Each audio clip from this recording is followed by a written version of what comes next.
राधे राधे दोस्तों। आज हम आपको सुनाएंगे एक कलयुग की सावित्री की कहानी।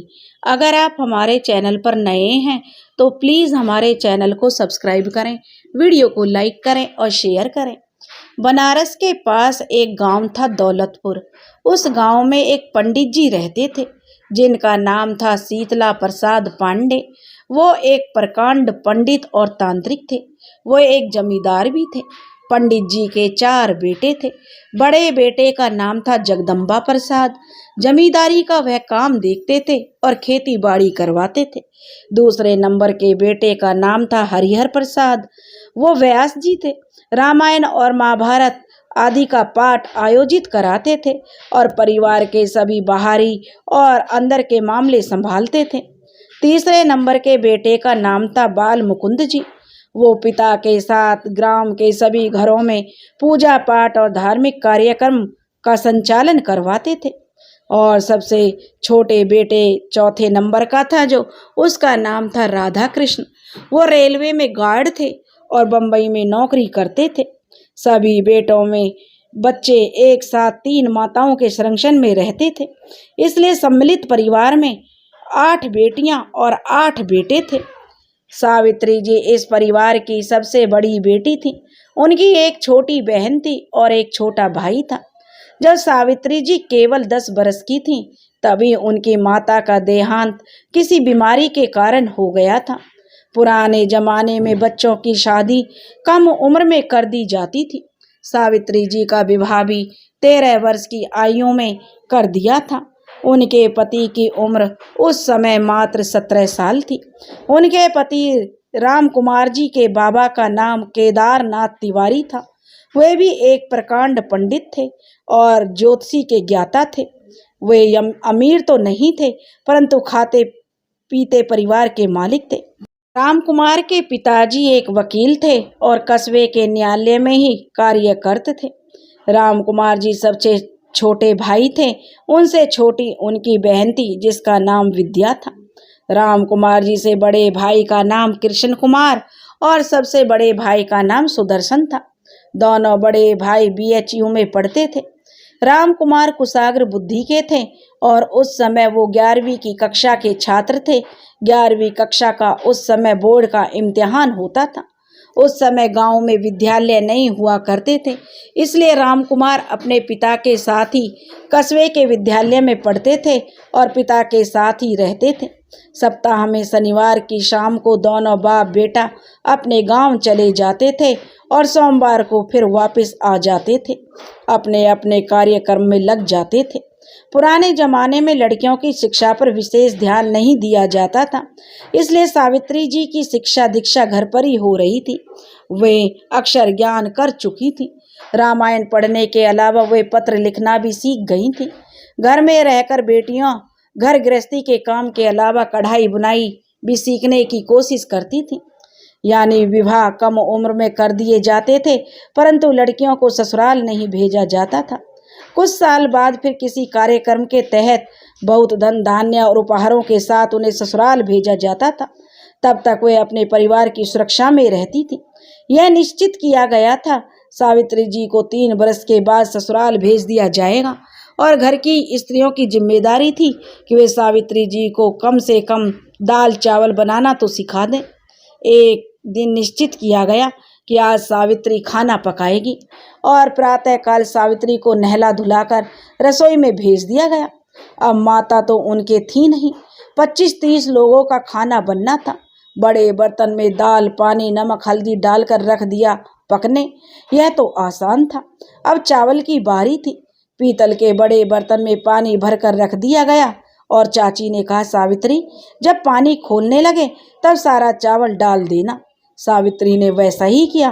फिर बर्तन को पत्थर के ढक्कन से ढक दिया। जब जो पानी खोलने लगा तब उनका पानी अंदर से निकलने लगा। अब 13-14 साल की बच्ची का दिमाग काम करने लगा। उसने पत्थर पर हाथ रखकर दबाया। बहुत देर तक दबाने से उसका हाथ जलकर लाल हो गया। चाची तो बताकर चली गई थी। खैर किसी प्रकार दाल और चावल तो पक गए थे, पर साथ ही सावित्री का हाथ भी जल चुका था और छाले दोनों हथेलियों में पड़ चुके थे और उनका हाल बेहाल था। वे दर्द से तड़प रही थी। अब सावित्री का हाथ जल जाने की वजह से उसको खाना बनाने के लिए मना कर दिया जाता है। कुछ दिन उपचार करके जब हाथ ठीक हो जाता है तब सभी परिवारजन विचार करते हैं सावित्री को खाना बनाना सिखाने के लिए मामा के घर भेज देना चाहिए। इसलिए अब सावित्री अपने मामा के यहाँ चली जाती है। मामा के घर व्यापार का काम होता था। मामा जी बनारस शहर के 80 नामक मोहल्ले में रहते थे। बनारस हिंदू यूनिवर्सिटी में बीए की पढ़ाई कर रहे थे। वे पति पत्नी वहाँ रहते थे। बाकी परिवार के लोग बनारस के नज़दीक किसी गांव में रहते थे जो उनका पैतृक गांव था। बनारस के 80 में रहते हुए सावित्री सब तरह के खान पान की शिक्षा प्राप्त करती है। इधर रामकुमार की परीक्षा का रिजल्ट समाचार पत्र में आता है। लिखा रहता है प्रथम श्रेणी योग्यता क्रम में प्रथम रामकुमार तिवारी, जिससे सावित्री के घर में सभी लोग बहुत प्रसन्न हो जाते हैं। रामकुमार जैसे कुशाग्र विद्यार्थी का नाम बनारस हिंदू यूनिवर्सिटी के साइंस कॉलेज में लिखवा दिया जाता है। वे अपने बड़े भाइयों के साथ रहकर ध्यान लगाकर पढ़ाई लिखाई करने लगते हैं। सावित्री जी के विवाह के 3 वर्ष के बाद तय समय में उन्हें ससुराल भेज दिया जाता है। साथ में परिवार वालों के लिए वस्त्र, मिठाइयाँ, पकवान, घर गृहस्थी का सामान और बहुत से उपहार भी भेजे जाते हैं। सावित्री की ससुराल में परिवार के सभी लोग बहुत अच्छे थे और प्यार करने वाले थे। सास ससुर के अलावा ददिया सास ससुर भी थे। सावित्री जी अपने घर में भाई बहनों में सबसे बड़ी थी, परंतु यहाँ सबसे छोटी थी। उसकी 2 जेठानियाँ और एक ननंद भी थी जिसका नाम विद्या था। हालांकि सब लोग बहुत प्यार करते थे, परंतु घर में बहुत काम करना पड़ता था और सबकी सेवा भी करनी पड़ती थी। सुबह से शाम तक सावित्री जी जब टहल बजाते बजाते बहुत थक जाती थी तो उसकी सास बहुत अच्छी थी, जो सावित्री को बेटी की तरह मानती थी और अपने साथ सुलाती भी थी। रामकुमार जी बीएचयू में पढ़ाई कर रहे थे। 3 वर्ष की पढ़ाई के बाद वो बीएससी की परीक्षा में गोल्ड मेडल प्राप्त करके प्रथम श्रेणी में पास हो गए। मनुष्य के जीवन में सब कुछ अच्छा ही नहीं होता। नियति कुछ ना कुछ खेल खेलती रहती है। रामकुमार के पिता एक सफल वकील थे। उनकी कमाई बहुत थी, जिससे उनका परिवार समृद्ध था। किसी को किसी प्रकार की कमी महसूस नहीं होती थी। अचानक उनकी तबीयत खराब रहने लगती है। बहुत सी जांचों के बाद पता चला कि उन्हें तपेदिक की बीमारी हो गई है। उस समय यह एक जानलेवा बीमारी थी। जब उन्हें इसका पता चला तब तक उनके दोनों फेफड़े बुरी तरह संक्रमित हो चुके थे। अब उनका कोर्ट कचहरी जाना बंद हो गया था। इस प्रकार आमदनी भी समाप्त हो गई थी। रामकुमार जी के बाबा पूजा पाठ और पंडिताई करके कमाते थे, लेकिन एक बड़े परिवार का खर्च, 3 बच्चों की पढ़ाई और अभी एक बेटी का विवाह भी करना था।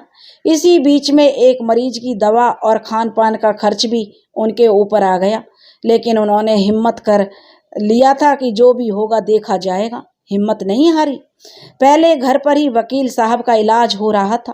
बीच बीच में बीएचयू में दिखाने जाना पड़ता था, परंतु अब स्थिति खराब होने पर बीएचयू में भर्ती करवा देना पड़ा।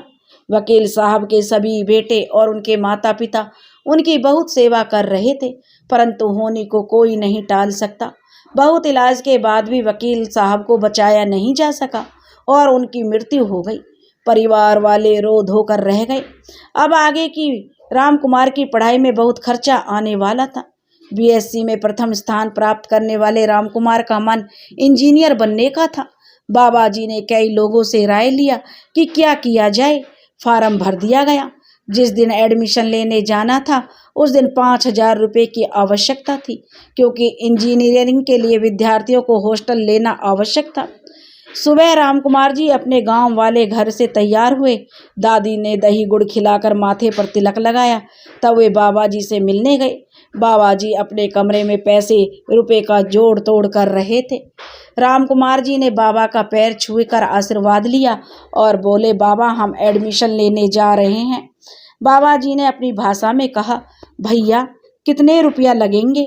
रामकुमार जी ने कहा, बाबा 5,000 रुपये लगेंगे। और अनाप शनाप जो बकने लगे बाबा। तो यह सुनकर उनके तो होश उड़ गए और लगे रुपए की थैली लेकर आंगन में उछाल दिए। पूरे आंगन में चांदी के रुपए फैल गए। रामकुमार जी तो यह देखकर रोने लगे और वापस कमरे में आ गए।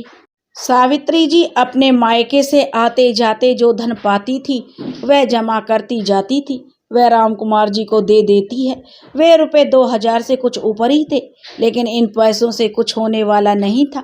रामकुमार जी उन पैसों को लेकर ट्रेन में बैठ जाते हैं, क्योंकि वह यूनिवर्सिटी में इंजीनियरिंग के एडमिशन का आखिरी दिन था। कुछ स्टेशन के बाद जब ट्रेन कहीं रुकी तब सावित्री जी के चाचा ट्रेन में चढ़े। रामकुमार जी ने उनका पैर छूकर प्रणाम किया। हालचाल पूछने के बाद उन्होंने पूछा, क्यों, कहाँ जा रहे हो बेटा? तब रामकुमार जी ने सुबह का सारा हाल बताया। चाचा जी अगले स्टेशन पर उतरते समय उन्हें कुछ रुपए दे गए। इस प्रकार रामकुमार जी बनारस तो पहुंच गए, पर इंजीनियरिंग कॉलेज में एडमिशन की समस्या तो जस की तस थी। कॉलेज जाकर वहां के प्रिंसिपल से मिले और उनसे बोले, सर मैं आज एडमिशन नहीं ले पाऊंगा। प्रिंसिपल साहब ने पूछा, तुम्हारी समस्या क्या है? रामकुमार ने बताया कि मेरे पास उतने पैसे नहीं हैं जितने की ज़रूरत है। अगर मैं एमएससी में एडमिशन लेता हूं तब मेरी फीस माफ़ हो जाएगी, इसलिए मैं अब एमएससी से ही करूंगा। प्रिंसिपल ने उन्हें समझाया, इतना अच्छा अवसर तुम्हें खोना नहीं चाहिए। तुम यदि एक फार्म भर दो तो यहाँ भी तुम्हें स्कॉलरशिप मिल सकती है। एक फार्म उन्होंने रामकुमार जी को पकड़ा दिया। इस प्रकार रामकुमार इंजीनियरिंग कॉलेज में एडमिशन करवाने में सफल हो गए। यहाँ उनकी पत्नी की मदद उनके काम आई। इसके बाद रामकुमार सुचारू रूप से इंजीनियरिंग की कॉलेज की पढ़ाई समाप्त करके नौकरी करने के लिए कलकत्ता चले गए। नए नए पास करके आए हुए इंजीनियर के लिए नौकरी मिलना इतना आसान नहीं होता। कलकत्ता जैसे बड़े शहर में जुगाड़ करने में बहुत पापड़ बेलने पड़ते थे। कलकत्ते में रामकुमार जी को रुकने के लिए रामकुमार के पिता के एक मित्र का एड्रेस बाबा जी ने लिख कर दिया था। वे कलकत्ता शहर के बड़ा बाजार नामक मोहल्ले में रहते थे। स्टेशन पर उतरने के बाद अपना सामान जो एक छोटे से बक्से में था, जिसमें एक कंबल था, और क्लासरूम में रख दिया वहीं पर, और नहा धोकर एक कप चाय पीकर रामकुमार जी पिता के मित्र का घर ढूंढने निकले। स्टेशन पर लोगों से पूछने पर पता चला कि स्टेशन से बड़ा बाजार ट्राम जाती है, इसलिए बस अड्डे जाकर पहली ट्राम में बैठ गए। ट्राम बस की तरह की सवारी होती थी, जिसमें 2 मंजिल थी, शायद इलेक्ट्रिक से चलती थी। 20 मिनट में वो बड़ा बाजार पहुंच गए। रामकुमार जी वहां से पैदल पता ढूंढते हुए पिताजी के मित्र हरिशंकर के यहाँ पहुंच गए।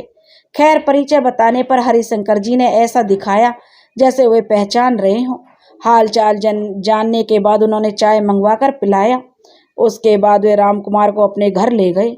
घर क्या था, एक कमरे की जगह थी। एक छोटी सी बालकनी थी जहाँ खाना बन रहा था। एक दरी जमीन पर एक तरफ बिछी हुई थी, दूसरी ओर एक पलंग थी। बस इसी में हरिशंकर जी अपने 2 बच्चों और पत्नी के साथ रहते थे। हरिशंकर जी ने रामकुमार को दरी पर बैठाया और अपनी पत्नी से खाना लाने को कहा। पीतल की 2 थालियों में खाना आ गया। एक तरफ चावल का ढेर था, उस पर 2 रोटियां और थोड़ी सी कोई सब्जी रखी थी। थाली को टेढ़ा करके उसमें दाल डाल दिया गया था। रामकुमार जी ने खाना खाया और फिर हरिशंकर जी एक पर्चे पर एक पता लिखकर रामकुमार जी को दिए और बोले, देखो मैं तुमको अपने साथ तो नहीं रख सकता, क्योंकि तुम देख ही रहे हो जगह कितनी है, इसलिए तुम्हारे रहने की जगह मैं तुम्हें शाम को ले चलूंगा। पहले तुम इन पतों पर जाकर अपने काम का इंतजाम करो, फिर आकर मुझसे मिलो। रामकुमार जी अब काम की खोज में निकल पड़े। उधर बेचारी सावित्री कोई राजगद्दी पर नहीं बैठी थी। जब तक रामकुमार जी पढ़ाई और नौकरी के बीच जद्दोजहद में लगे थे, उस समय सावित्री भी जो गृहस्थी की चक्की में पिस रही थी। सुबह से शाम तक परिवार का हर सदस्य उन्हीं की ओर देखता रहता था। सुबह सवेरे सबसे पहले तो बर्तन मांजना, रसोई साफ करना, पूरे आंगन में झाड़ू लगाना, फिर तुरंत नहाना और चाय चढ़ाकर खाने की तैयारी कर लेना। अभी और काम बाकी होता। बाबा जी दूध की बाल्टी लिए चले आ रहे थे। दूध उबलने के लिए चढ़ाकर सबको चाय पकड़ाना, दादी जो की धोती में चुन्नट बनाकर पकड़ाना, तभी तो वे गंगा नहाने जा पाएंगी। आधे घंटे बाद दोनों गंगा नहाकर आएंगे। बाबा और दादी गंगा नहाकर आ जाते, तब तक बाबा जी के लिए एक लोटा चाय और कुछ खाने को नाश्ता दादी और बाबा के लिए बनता था। इतना सब करते करते जेठानी के 2 बच्चों के स्कूल का टाइम हो जाता था। जेठानी कहती, अरे दुल्हन, चाहो तो पूरी उतार देती, अचार रख के बच्चों को टिफिन दे देती। इसके बाद सबका भोजन तैयार होता। पूरे परिवार को खिलाने पिलाने वाली सावित्री के मुंह में तब तक घूंघट लगा रहता और चाय की एक घूंट तक नहीं गई होती थी। ऊपर से 4 बात का तड़का, घर से लेकर गांव तक की कहेंगी 5 साल हो गए, अभी तक कुछ नहीं हुआ। बांझ है क्या? किसी को कुछ जवाब नहीं दे सकती थी। सबसे छोटी जो थी, कभी कभी जी में आता कि मुंह तोड़ जवाब दे दे, लेकिन बोलेगी तो बदतमीजी हो जाएगी, इसलिए मुंह बंद रखती थी। सास थी तो कुछ सहानुभूति रहती थी। क्या कहे किस्मत को, ससुर जी के पीछे सास भी चली गई। गनीमत थी कि दूसरी जिठानी के अभी बच्चे नहीं थे, इसलिए वह कुछ मदद कर देती थी। गाय बेगाए घर का आटा खत्म हो जाए तो किसी जेठानी के साथ घर की चक्की में आटा भी पिसवाना, चेहरे पर सिकन बिल्कुल लाए बिना सब करते जाना। ननंद की शादी बाबा जी ने कर दी थी, जो एक आसान काम था, लेकिन था तो बहुत ही महत्वपूर्ण। अधिक खर्चा तो विदाई करने के समय होता था। इंतजार हो रहा था जब रामकुमार की अच्छी सी नौकरी लग जाएगी, तभी विद्या की विदाई कर दी जाएगी। अधिकतर सब काम मुंह ढककर करना होता था। राहत तब मिली जब किसी की शादी या मुंडन में मायके से बुलावा आ जाता। एक बार गई तो महीने भर की छुट्टी या फिर कुछ ज्यादा ही समय रुक जाती थी। इतने सालों में सावित्री एक सुकोमल बाला से सुगढ़ गृहिणी बन चुकी थी। हर काम करने की आदत हो गई थी। रामकुमार को पास के किसी कारखाने में शिफ्ट इंजीनियर की नौकरी मिलती है। शुरू में तनख्वाह कुल 300 रुपये थी। पहली तनख्वाह से उसने घड़ी खरीदी, जिसका दाम ही 300 था। पिता के मित्र ने एक जगह रहने की व्यवस्था करवा दी, जहाँ 7 रुपये महीने देना था। वहाँ से कारखाने बस से जाना पड़ता था। कारखाने बस से जाकर फिर खाने का कोई इंतजाम नहीं हो पाया। दोपहर को 1-2 बजे खाने का जो छुट्टी होती थी तो लोग वहीं कैंटीन में खा लेते थे। रामकुमार भी वहीं खाने लगे। कभी दिन की ड्यूटी होती थी, कभी रात की। इस प्रकार 3 शिफ्टों में काम होता था। किसी प्रकार जो समय कट रहा था और अच्छी नौकरी की तलाश में रामकुमार थे, जिससे कि अधिक पैसा मिले। इधर रामकुमार के दोनों भाई की भी पढ़ाई समाप्त हो चुकी थी और वे दोनों गांव लौटे थे। बड़े भैया एमए पास करके आए थे और किसी ट्रेनिंग के लिए कलकत्ता जा रहे थे, जहां वे अपने एक मित्र के यहाँ रुकने वाले थे। उनके मित्र का कलकत्ता में निजी मकान और पिता का व्यापार था। वैसे भी बड़े भाई साहब बड़े शौकीन मिजाज के थे, भांग छानते थे। कॉलेज के समय से ही राजनीति में भी सक्रिय थे। राजनारायण सिंह के खिलाफ यूनिवर्सिटी में इलेक्शन भी लड़ते थे। एक बार जेल जा चुके थे, किसी अंग्रेज को गोली मारने के चक्कर में। शिनाख्त में पहचाने नहीं गए, इसलिए बच गए। वैसे वे फ्रीडम फाइटर भी थे। दूसरे नंबर के भाई भी बीएचयू से आयुर्वेदिक में एमडी करके आए थे। उनका इरादा पहले गांव में ही प्रैक्टिस करने का था, बाद में कस्बे में अस्पताल खोलने वाले थे। सब कुछ अच्छा था, परंतु पैसा नहीं था। अभी भी सब कुछ बाबा जी की कमाई पर निर्भर था। जब शादी ब्याह का मौसम होता तब आमदनी अच्छी होती थी, कभी कभी बिल्कुल सूखा पड़ जाता था। तब रामकुमार की दादी कहा करती थी, कभी घी है घना, कभी मुट्ठी भर चना, कभी वह भी मना। लेकिन ऐसा भी नहीं है, सुख दुख दोनों आते जाते रहते हैं। अखबार में कोई नौकरी का विज्ञापन निकलता था तो हरिशंकर जी ने रामकुमार को बताया, उसके लिए इंटरव्यू है, जाकर दे आओ। रामकुमार जी को अच्छा लगा जब वो इंटरव्यू दिए और वहीं पर उन्हें सेलेक्ट कर लिया गया। नौकरी अच्छी थी, तनख्वाह भी पहले से अच्छी थी। साथ में रहने के लिए 2 कमरे का फ्लैट भी मिला रहा था। खाना खाने के लिए मैस और कैंटीन भी थी। सब कुछ ठीक था, परंतु कलकत्ता शहर से 5 मील दूर था। रामकुमार जी ने सोचा सब कुछ पहले से अच्छा है, शहर के अंदर कोई कारखाना कैसे बन सकता है। उन्होंने अपने मन की सुनी और उस नौकरी को ज्वाइन कर लिया। 2-3 महीने काम करने के बाद बाबा जी के पास हर महीने मनी ऑर्डर जाने लगा। घर की स्थिति सुधर गई। 6 महीने बाद कारखाने का मालिक रामकुमार के काम से प्रसन्न होकर उन्हें एक प्लांट का इंचार्ज बना दिया और बोनस भी दिया। रामकुमार जी ने बहुत ही खरीदारी किया, सबके लिए कुछ ना कुछ खरीदा और 1 हफ्ते की छुट्टी लेकर अपने गांव आ गए। घर पहुंचने पर बाबा जी ने उन्हें गले से लगा लिया। पहले मुहूर्त पर लड़के वालों को खबर करके बहन की विदाई का कार्यक्रम किया गया। गांव में एक नई खुशखबरी भी इंतजार कर रही थी। रामकुमार जी एक बेटी के पिता बन चुके थे। जीवन में सब कुछ समय पर ही मिलता है। समय से पहले और भाग्य से अधिक किसी को कुछ नहीं मिलता। सबसे मिलजुल कर रामकुमार जी अपनी बेटी और पत्नी को गांव में छोड़कर फिर वापस चले गए। पत्नी से वादा करके गए थे कि जल्दी ही ले जाएंगे। रामकुमार वापस अपनी नौकरी पर जाकर बहुत प्रसन्न रहते थे और उत्साह से भरे रहते थे। उसे सावित्री की कमी खलती थी, पर उन्हें लगता था इस बात से कहीं दादी बाबा नाराज ना हो जाएं, इसलिए वह सब चुप रहते थे और सब्र करते थे। बीच में अचानक एक नई समस्या आ गई। बड़े भाई साहब जहाँ रहते थे वह 2 मंजिल का मकान था। रोज शाम को अपने मित्रों के साथ छत पर बैठकर नशा करते थे। एक दिन दोनों छत की बाउंड्री पर बैठे थे। अचानक जो भाई साहब का पैर फिसल गया और वो नीचे गिर गए।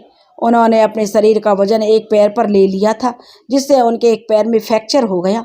मित्र के घर वाले परेशान हो गए।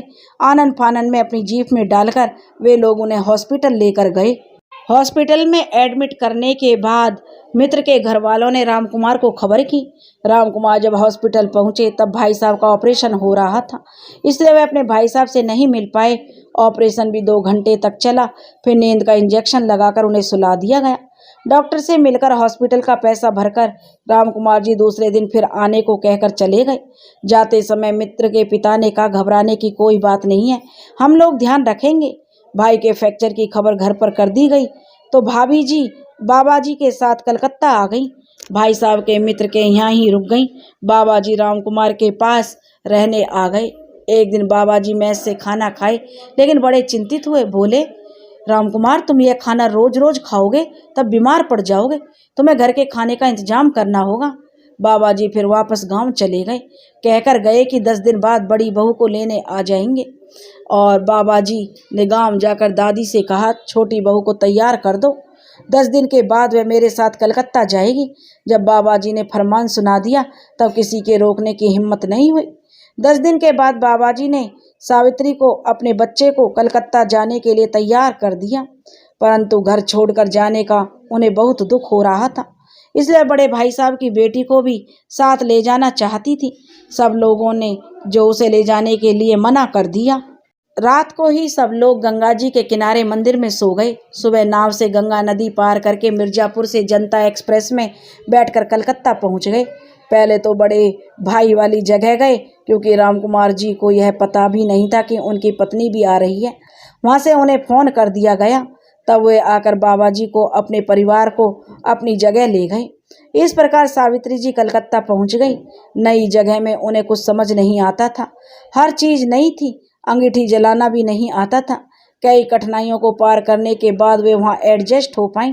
भाई साहब भी 2-3 महीने बाद स्वस्थ होकर हावड़ा नामक जगह पर एक कारखाने में लेबर ऑफिसर के पद पर काम करने लगे। रहते थे अपने मित्र के यहाँ ही। सब कुछ अच्छा चल रहा था, पर नियति भी अपना खेल दिखाती रहती है। कहते हैं पुरुष बली नहीं होता, समय होता है बलवान। एक रात को 8-9 बजे भाई साहब और उनके मित्र छत पर मस्ती कर रहे थे। उनका मित्र एक छड़ी जैसी चीज लिए हुए था और बता रहा था, इसको गुप्ती कहते हैं। इसका जो नुकीला भाग है उस पर जहर लगा रहते हैं। जिस व्यक्ति को इससे चोट पहुंचा दिया जाए वह मर जाता है। भाई साहब उसे लेकर देखने लगे। अचानक वह हाथ से छिटककर उनके मित्र शाम के पेट में घुस गया। वो चिल्लाने लगा। भाई साहब कई छतों को पार करके भागे। उसके घर वालों ने भीड़ लगा लिया। सब उल्टा सीधा बोलने लगे, कहने लगे कि उसने जानबूझकर ऐसा किया है। भाई साहब ने रेलवे स्टेशन पहुंचकर रामकुमार को फोन करके पूरा हाल बताया। रामकुमार ने उन्हें एक 800 की जो टैक्सी करके रातों रात गांव भेज दिया और कहा कि अपने घर मत रुकिएगा। इधर श्याम के पिता FIR कर दिए। पूरे शहर में पुलिस भाई साहब को ढूंढ रही थी। रिश्तेदारों ने राय दी कि इसके छोटे भाई को पकड़कर पिटाई करो, तब पता चलेगा कि कहाँ छुपा है। लेकिन श्याम के पिता ने ऐसा करने से जो मना कर दिया। पक्का दोस्त अब भाई साहब का पक्का दुश्मन बन चुका था। पुलिस भाई साहब को गांव तक ढूंढने जाती है। केस चलता है, लेकिन भाई साहब का कुछ पता नहीं चलता। सजा के तौर पर उन्हें तड़ी पार कर दिया जाता है। अब वे अगर कलकत्ता की सीमा पार करते तो उन्हें पुलिस पकड़ लेती। रामकुमार की फैक्ट्री में नई नई आधुनिक मशीनें लग रही थीं। उसी सिलसिले में उन्हें जर्मनी भेजा गया। उन्हें जो काम दिया गया था उसे ठीक करवा देते थे और कारखाने का काम सुचारू रूप से चलने लगा था। तब राम कुमार को उस कारखाने का चीफ इंजीनियर बना दिया जाता है। अब उनका परिवार 2 कमरे के फ्लैट से उठकर एक बड़ी सी बिल्डिंग में आ गया, जो लाल कोठी के नाम से जानी जाती थी। उसमें 2 बड़े कमरे, लैट्रिन, बाथरूम, अटैच बड़े हॉल के अलावा और भी कमरे थे। वह सीढ़ी से नीचे जाकर 2 कमरों का जो सर्वेंट क्वार्टर भी था। उन्हें 2 नौकर, 1 सफाई कर्मचारी और 4 माली मिले थे। आगे फूलों से भरा हुआ गार्डन, पीछे साग सब्जी लगाने के लिए जगह थी। शहर जाने के लिए कार सुबह शाम खड़ी रहती थी। उस मकान में और भी बहुत सारी सुविधाएं थी, जिनका उपयोग करना सावित्री जी को नहीं आता था। वह एक सीधी सादी गांव की बेटी थी और शादी के बाद भी 8 सालों तक गांव में ही रही थी। उन्हें हिंदी और संस्कृत के अलावा किसी भाषा का ज्ञान नहीं था, लेकिन उस समय राजकुमार के पास जो समय की बहुत कमी रहती थी। फिर भी राम कुमार जी हर फर्नीचर का नाम, पर्दे, बरांडे, बालकनी आदि सब के बारे में बताते रहते थे। यहाँ आने के बाद अब उनके एक पुत्र की प्राप्ति भी हो गई थी। बेटी का नाम इंदु और बेटे का नाम रवि था। कहा जाता है जहाँ गुड़ होता वहाँ चींटे आ ही जाते हैं। राम कुमार जी के यहाँ रह तरह तरह के रिश्तेदार झमघट लगाने लगे थे। कोई नौकरी के लिए, कोई पढ़ाई के लिए, किसी न किसी बहाने लोग उन्हें घेरे रहते थे। अगर कभी कोई किसी से कुछ मदद ले लेता, तब अगला उसके एहसान तले दब जाता। प्रारंभ में एक हरिशंकर जी से मदद लेने के बदले उनके भाई उमा शंकर जी को नौकरी दिलाकर अपने घर में रखना पड़ा। कुछ लोग दूसरे को बढ़ते हुए नहीं देख पाते और रुकावट डालना चाहते हैं। ऐसे ही फैक्ट्री का मैनेजर मन ही मन राम कुमार जी को हटाने के काम में लग जाता है। वह उनकी जगह अपने भतीजे को लाना चाहता है। जिंदगी फिर करवट बदलने की तैयारी में थी।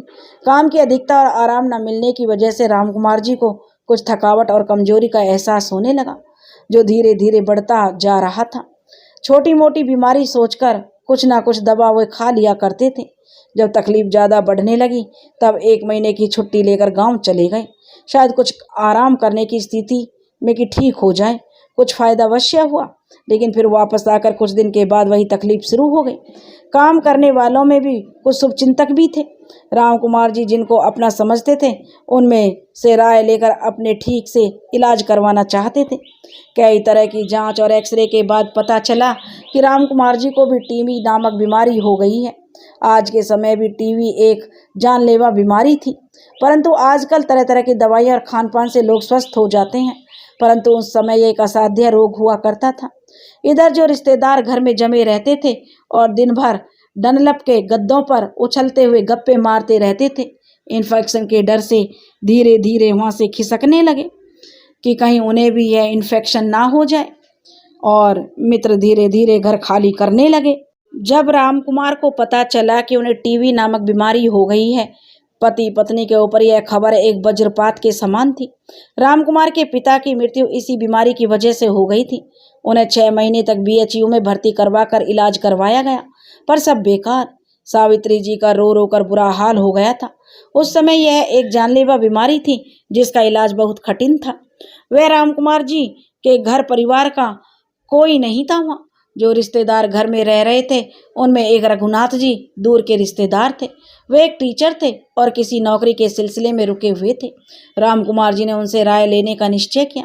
राम कुमार जी जाकर ड्राइंग रूम में बैठ गए और नौकर से रघुनाथ जी को बुला लाने के लिए कहा, और सावित्री जी ने चाय बनाकर कुछ नाश्ते के साथ भेजने को कहा। रघुनाथ जी आकर उनके सामने सोफे पर बैठ गए। उन्होंने पूछा, आपकी तबीयत अब कैसी है? राम कुमार जी ने कहा, ठीक है। मैंने तो आपको नाश्ता करने के लिए बुलवाया था। वैसे मैं आपसे कुछ राय भी लेना चाहता हूँ। राम कुमार जी चाय नहीं पीते थे, इसलिए उनके लिए 1 गिलास दूध और रघुनाथ जी के लिए 1 कप प्लेट में चाय आ गई। साथ में बैठकर दोनों नाश्ता पानी करने लगे और बात भी करने लगे। राम कुमार जी ने कहा, आपको पता चल गया होगा कि मुझे एक बीमारी हो गई है। मैं आपसे एक मदद चाहता हूँ, क्या आप मेरी मदद करेंगे? रघुनाथ जी ने कहा, जरूर। आप किस प्रकार की मदद मुझसे चाहते हैं? आप जो कहिए, मैं आपकी मदद करने के लिए तैयार हूँ। राम कुमार जी ने कहा कि मैं जहाँ भी जाऊँ आपको मेरे साथ चलना होगा। मैं पहले डॉक्टरों के बारे में जरा जानकारी कर लूँ, फिर आप मेरे साथ चलिए। रघुनाथ जी ने कहा, फिक्र मत कीजिए, पैसे के अलावा मुझसे जो मदद हो सकेगी वह मैं जरूर करूँगा। राम कुमार जी ने कहा, उसकी चिंता आप मत कीजिए, डूबते को तिनके का सहारा भी काफ़ी होता है। अब राम कुमार जी के साथ साथ सावित्री जी को भी कुछ ढांढस बंधा। किसी का कुछ सहारा हो गया, अब हम अकेले नहीं हैं। सबसे पहले राम कुमार जी ने कारखाने में 1 सप्ताह की छुट्टी ली और रघुनाथ जी के साथ सबसे पहले उस डॉक्टर के पास गए जहाँ से एक्सरे निकलवाया गया था। उससे भी एक अपॉइंटमेंट लेना पड़ा। उनसे मिलकर अपनी बीमारी के बारे में सभी सवाल उनके सामने रख दिए। उस रेडियोलॉजिस्ट ने उनकी सारी स्थिति से अवगत कराया। उनसे कहा, आपके फेफड़े में कुछ धब्बे पाए गए हैं, जिस वजह से यह सोचा गया कि आपको टीबी है। इसका इलाज अभी हमारे देश में असंभव है, क्योंकि अभी यहाँ इसकी दवा नहीं बनी है। लेकिन यदि आप चाहें तो मैं आपको कलकत्ते के कुछ डॉक्टरों के नाम बता सकता हूँ। आप चाहें तो उनसे मिलकर और जानकारी ले सकते हैं। इस प्रकार उन्होंने 3 डॉक्टरों के नाम बता दिए। 1 सप्ताह तक राम कुमार जी कई डॉक्टरों से मिले और बहुत सी जानकारी लेने के बाद उन्होंने एक डॉक्टर विलियम सबसे अधिक बुद्धिमान लगे। राम कुमार जी ने निश्चित किया कि वे उनसे ही अपना इलाज करवाएंगे। दृढ़ निश्चय के साथ राम कुमार जी ने अपॉइंटमेंट लेकर डॉक्टर विलियम से मुलाकात किया। उस डॉक्टर ने कहा कि इस बीमारी का इलाज बहुत महंगा है और लोग इसका इलाज नहीं करवा पाते, क्योंकि इसकी दवा हिंदुस्तान में अभी नहीं बन रही है, उसे विदेश से मंगाना पड़ता है। वे दवाएं बहुत महंगी हैं। इसके अलावा इसमें खान पान में भी बहुत खर्चा होता है। अगर आप सब चीज़ों के लिए तैयार हैं तब मैं आपका इलाज करने की जिम्मेदारी ले सकता हूँ।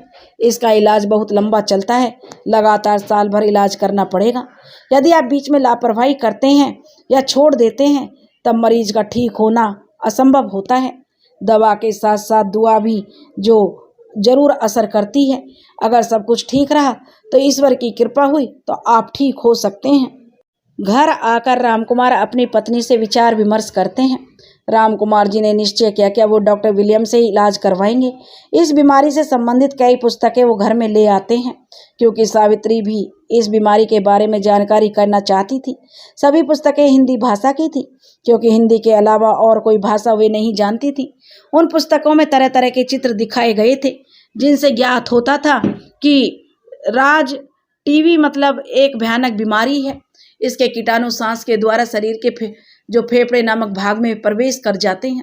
जब मनुष्य को कमजोर करते हैं तब खोखला करने लगते हैं, इससे कमजोरी आने लगती है। अब इसी भयानक बीमारी को उन दोनों ने जड़ से खत्म करने का निश्चय कर लिया। डॉक्टर विलियम की हर बात को मानकर इलाज शुरू करते हैं। इस मर्ज की दवा इंग्लैंड से मंगाई जाती है, जिसे वहाँ की डोमेक्स नाम की कंपनी बनाती थी। लाल रंग के खूबसूरत डिब्बे में पैक ब्राउन रंग ग्रेन्यूलस होते हैं, जिनको उसी डिब्बे में रखे हुए चम्मच से 1 चम्मच सुबह शाम पानी के साथ निगलना होता है। बड़ी भयानक दवा थी। उसको 1 सप्ताह खाने के बाद राम कुमार जी की स्थिति बहुत खराब होने लगी। शरीर की चलने फिरने की शक्ति समाप्त होने लगी। राम कुमार जी को कारखाने से छुट्टी लेनी पड़ी। उधर कारखाने का मैनेजर तो घात लगाए बैठा था कि कैसे इन्हें हटाकर अपने भतीजे को इनकी जगह बैठा दें। कारखाने में कई ऑफिसर राम कुमार जी को बहुत मानते थे। उनमें से एक लेबर ऑफिसर मिस्टर राय कुमार राम कुमार जी के घर देखने आए। तब राम कुमार जी ने कहा कि मैं सोच रहा हूँ 6 महीने की छुट्टी ले लूँ, ठीक होकर फिर काम पर लौट आऊँगा। राय साहब को मैनेजर साहब के बारे में पता था। उन्होंने छुट्टी लेने से एकदम मना कर दिया। उन्होंने कहा कि मैं आपकी चारपाई पावर प्लांट के ऑफिस में लगवा देता हूँ, आप वहाँ लेट कर अपना काम आसानी से कर सकते हैं। इंजीनियर तो काम करवाता है, करता नहीं है। इस प्रकार राम कुमार जी की जिंदगी की गाड़ी धीरे धीरे खिसकने लगी। डॉक्टर ने उन्हें मांसाहारी खान पान के लिए कहा, लेकिन वे तो शुद्ध शाकाहारी ब्राह्मण थे। खाना तो दूर, उनके यहाँ तो छूना भी पाप समझा जाता था। दूध दही तो वे खा सकते थे, लेकिन मीट मांस मछली और अंडा कभी नहीं खा सकते थे। लेकिन दवा बहुत गर्म और तगड़ी थी। अच्छे ताकतवर भोजन के बिना वह संभव नहीं थी।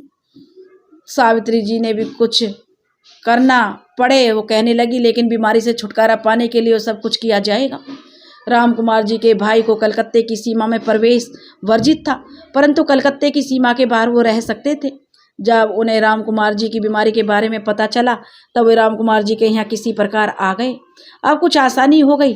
सावित्री जी एक नौकर से एक बार में 8 अंडे मंगवाकर फ्रिज में रख देती थी। भाई साहब एक अंडा रोज दूध में फेंटकर राम कुमार जी को पिला देते थे। इसके बारे में राम कुमार जी को पता नहीं चल पाता था कि वे दूध के साथ अंडे का सेवन कर रहे हैं। सावित्री जी ने अपने दोनों बच्चों को नौकरों के भरोसे छोड़ दिया। वे दिन भर राम कुमार जी के लिए कुछ ना कुछ पथ्य बनाती रहती थी। मुंह का स्वाद खराब होने की वजह से वो खा नहीं पाते थे, लेकिन किसी न किसी प्रकार वे उन्हें खिलाती पिलाती रहती थी। राम कुमार जी की पूरी तनख्वाह उनके इलाज में ही खर्च हो जाती थी। पहले राम कुमार जी सावित्री को 250 रुपये घर खर्च के लिए देते थे, जिसमें से कुछ बचा लेती थी। अब उन्हीं पैसों में से घर का खर्च चल रहा था। धीरे धीरे इलाज कराते हुए पूरा 1 महीना हो गया। तब फिर से एक्सरे करवाया गया। बहुत पेंच में मामूली कमी आई थी। अभी तो साल भर इलाज कराना था। अब राम कुमार जी की स्थिति में काफी सुधार अवश्य हो रहा था। दिन भर सावित्री जी उनकी देखभाल करती और रात को भाई साहब। कभी कभी उन्हें उल्टियां होने लगती। हरारत तो हर वक्त बनी रहती थी। बार बार डॉक्टर के पास जाना पड़ता था। डॉक्टर साहब आराम के लिए बहुत सी और दवाइयां बढ़ा देते थे। मर्ज तो अपने समय से ही समाप्त होगा। जितना लगा कि आप लोग इलाज करेंगे वैसे ही आपके मरीज को आराम मिलेगा। जब मनुष्य परेशान रहता है तब चारों तरफ हाथ पैर मारता है। सावित्री जी भी बहुत परेशान थी। जो लोग जो कुछ बताते थे वह करती जाती थी। बहुत से व्रत उपवास भी कर रही थी। गांव से बड़े भाई साहब के एक मित्र सिद्दीकी जी आए। उन्होंने भी एक उपाय बताया। उन्होंने कहा, बेटी तुम रोज सुबह उठकर नहाकर गर्म पानी से मरीज के पैर और सिर को खूब अच्छी तरह से धोकर उस पानी को एक बर्तन में रखकर ऊपर वाले का नाम लेकर किसी बड़ या पीपल या बरगद के पेड़ की जड़ में डालाया करो। देखना चमत्कार हो जाएगा। लेकिन लगकर बिना नागा के इस काम को 1.25 महीने तक करती रहना। सावित्री इसको भी पूरे लगन से करती रही। मकान हुगली नदी के किनारे था। 4-5 सीढ़ी चढ़कर सड़क आती थी। सुबह 5 बजे उठकर नहाकर जैसा उस फकीर ने बताया था वैसे ही वो करने लगी। उस पानी को एक कलश में डालकर करीब 3 किलोमीटर पैदल चलकर एक बहुत बड़े पीपल के पेड़ की जड़ में डाल आती थी। कुछ पंडितों ने कहा, शिव जी का रुद्राभिषेक करवाइए और महामृत्युंजय का पाठ करवा दीजिए, सब अलाएं बलाएं भाग जाएंगी। सावित्री जी बड़ी दुविधाजनक स्थिति में थी। सब लोगों की बातें सुनकर उनका दिमाग घूम जाया करता था। ईश्वर से राम कुमार जी के ठीक होने की प्रार्थना भी करती रहती थी। बहुत से रिश्तेदार बारी बारी देखने आते। ऐसे लगता था कि वो राम कुमार जी का अंतिम दर्शन करने आ रहे हैं।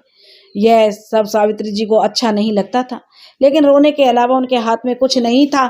सब लोगों की बातें सुनकर सावित्री जी सोचती, यह सब टौने टोटके करने के बजाय मरीज की सेवा का ध्यान रखें। लेकिन सबको हाँ करती रहती थी।